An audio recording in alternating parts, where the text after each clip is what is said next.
Hey, this is Avish Parashar, motivational improviser from dinghappens.com. About a week or so ago, I wrote a blog post on my website about the 4 steps to unleash innovation and avoid irrelevance. And in those 4 steps, step number 2 was to be strategic. And in the post, I talked about being strategic after you've brainstormed ideas. Essentially, the idea that once you've got a bunch of ideas, you only pick the ones that fit your strategic objectives.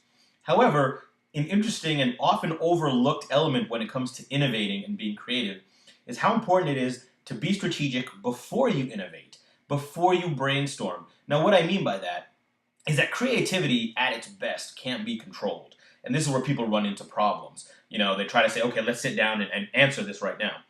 The more you allow yourself to flow, the better your innovation becomes. However, while creativity can't be directed, it can be inspired and guided.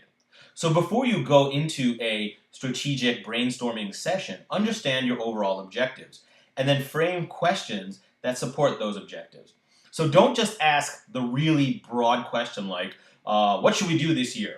It's too broad because your subconscious is what generates your creativity. It's going to respond to that. If it's too broad, you're going to get answers that are way out of left field and you're going to confuse people. You want to give people a little bit of inspiration and a little bit of direction for the beginning of their creativity and then just let them flow. So ask, how can we double our profits in the next 6 months? All right, that's a huge question. For most people, not practical, but it gets the mind going, right? It lets the creative juices flow. But all the creative answers will start down a certain path that you've directed. Now, once those initial answers come, if you're truly brainstorming and really trying to be innovative, the first few answers may springboard to new ones. But then what you can do is if your brainstorming session, your innovation session, didn't generate good answers, you can slightly tweak the original question but maintaining your strategic objective. So perhaps, how do we double our profits in 6 months led to nothing fruitful? Well, your strategic objective is still to increase profits, so then say, how can we reduce costs without reducing quality?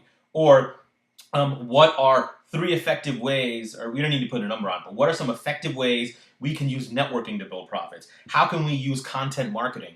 So you slightly tweak the question, change the creativity, but it all stays within the strategic objective. This often gets lost. I've been in brainstorming sessions where people just say, oh, just throw out any idea. That's why it goes nowhere.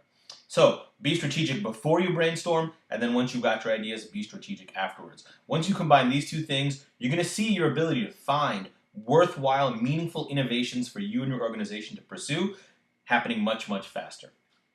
If this is of value to you and you'd like to learn more about it, please give me a call or send me an email. Go to dinghappens.com and we can chat about how I can come and bring this sort of innovation to your group.